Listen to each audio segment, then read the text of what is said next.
महानगर गॅस पाईपलाईनला गळती लागलेली आहे त्या ठिकाणी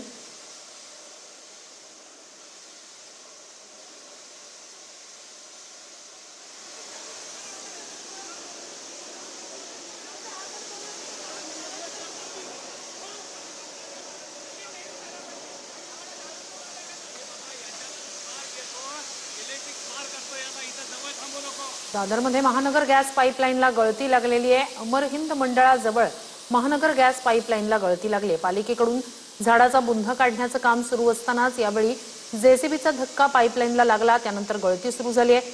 अग्निशमन दल घटनास्थळी दाखल झालेले आहे। गोखले मार्गावरची वाहतूक पोलिसांनी रोखून धरली आहे। दादरमध्ये गोखले मार्गावरची वाहतूक तुर्तास रोखण्यात आलेली आहे। अमर हिंद मंडळाजवळ महानगर गॅस पाईपलाईनला गळती लागलेली आहे। ही गळती रोखण्यासाठी त्या ठिकाणी पथक दाखल झालेलं आहे। अग्निशमन दल सध्या घटनास्थळी आहे, पोलीस सुद्धा घटनास्थळी आहेत।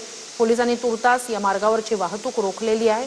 महानगर गॅस पाईपलाईनचे कर्मचारी आणि अग्निशमन दलाचे सुद्धा जवान त्या ठिकाणी पोहोचलेले आहेत। ही गळती रोखण्याचा आता प्रयत्न सध्या त्या ठिकाणी केला जाणार आहे। गॅस पाईपलाईनला गळती लागलेली आहे। झाडाचा बुंधा काढताना जेसीबीचा धक्का लागल्याने महानगर गॅसच्या पाईपलाईनमधून गळती सुरू झाली आहे। आजूबाजूला इमारतींना लागून असलेलाच हा संपूर्ण परिसर आहे, त्यामुळे गळती तातडीने रोखणं, त्या ठिकाणची गळती थांबवणं हे महत्त्वाचं असणार आहे। महानगर गॅसचे त्या ठिकाणी कर्मचारी सुद्धा पोहोचलेले, पथक पोहोचलेले। अधिक या सगळ्या संदर्भात जाणून घेऊया आपले प्रतिनिधी दिनेश दुखंडे यांच्याकडनं। दिनेश, आत्ताचे अपडेट्स काय?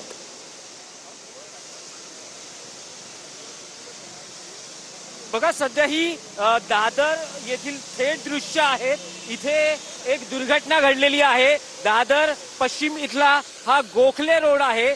अमर हिंद मंडळाच्या समोरच ही दुर्घटना घडलेली आहे। इथे गॅस वाहिनी तुटलेली आहे। जो घरगुती स्वयंपाकाचा गॅस असतो ती वाहून नेणारी जी सगळ्या घरांना जेथून पुरवठा होतो ती गॅस वाहिनी इथे फुटलेली आहे। इथे महापालिकेचं काम सुरू होतं। आपल्याला या फुटलेल्या गॅस पाईपलाईनच्या शेजारी एक झाडाचा बुंधा दिसतो आहे। तो बुंधा काढण्याचं काम मुंबई महापालिकेच्या स्थानिक विभागीय कार्यालयाकडून सुरू होतं। जेसीबीच्या माध्यमातून हा झाडाचा बुंधा हटवला जात होता, पण तेव्हा या जेसीबीचा धक्का या पाईपलाईनला बसला आणि गॅस पाईपलाईन ही फुटलेली आहे। जवळपास पाऊण तास झाला अशा पद्धतीनेच गॅसची गळती मोठ्या प्रमाणात सुरू आहे आणि स्थानिक स्तरावर इथे आपण बघू शकतो ही गॅस लिकेज किंवा ही फुटलेली गॅस वाहिनी हा दुर्घटना कंट्रोल करण्यासाठी अग्निशमन दल हे त्याला पाचारण करण्यात आलेलं आहे। जवळपास 4 अग्निशमन दलाच्या गाड्या इथे तैनात आहेत आणि युद्ध पातळीवर गॅस पाईपलाईन लिकेज थांबवण्याचं काम इथे सुरू आहे। पोलीस यंत्रणाही आहे आणि हा जो गोखले रोड आहे, पोर्तुगीज चर्चच्या दिशेने जाणारी वाहतूक गेल्या पाऊण तासापासून बंद करण्यात आलेली आहे। तीव्र स्वरूपात ही गॅस गळती होते आहे आणि तिच्यावर नियंत्रण मिळवणं कठीण जात आहे।